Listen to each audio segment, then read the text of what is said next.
Hey, how's it going, YouTube? So today I want to cover something very briefly. So we're creatures of habit. This is known, right?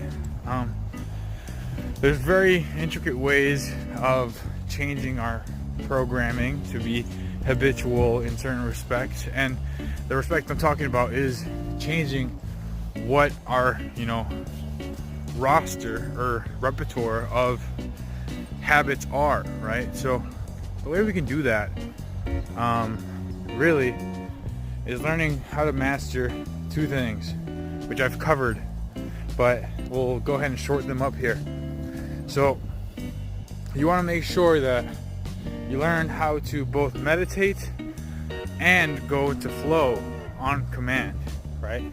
So at any point that you have to reflect, to consider, to really think about something, process it, whether it has happened or not, that's meditation for you, right? So you go into a higher state of thought, different brain waves start activating, and you can see differently, right? You detach yourself from the ego for a short second. Now, another great tool is flow. Flow makes us very focused and effective, makes our task at hand a lot simpler to tackle, because we no longer are distracted by the outside world. Regardless of you having a phone or whatever going on, if you have proper control of your flow, you no longer have the desire to humor those other things that are going on around you. You don't want to really interact with them anymore, because you're so into what you have at your fingertips, right? Whatever you're doing. That in effect allows you to have more habits per day, because you're optimizing how you do things. So when you aren't in meditative state, you can be in a flow state or a rest state, right?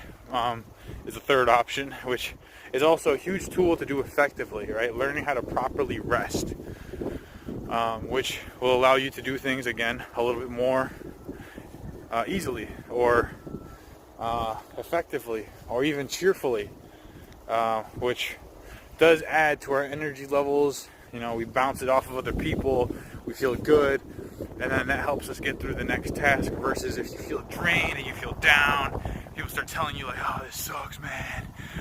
You start getting stuck on that same brainwave. It sticks to you. So you want to make sure you stay off of that.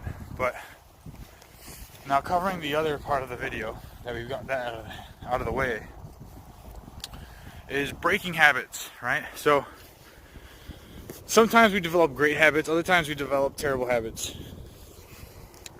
I, for one, have both. So I'm doing two at the same time. And I'm going to be very honest with you, because I almost want to put this to the world in a tangible way so that I can do this and look back onto something, right? So this is kind of selfish, but at the same time, I want to make it useful for you. So what I'm doing is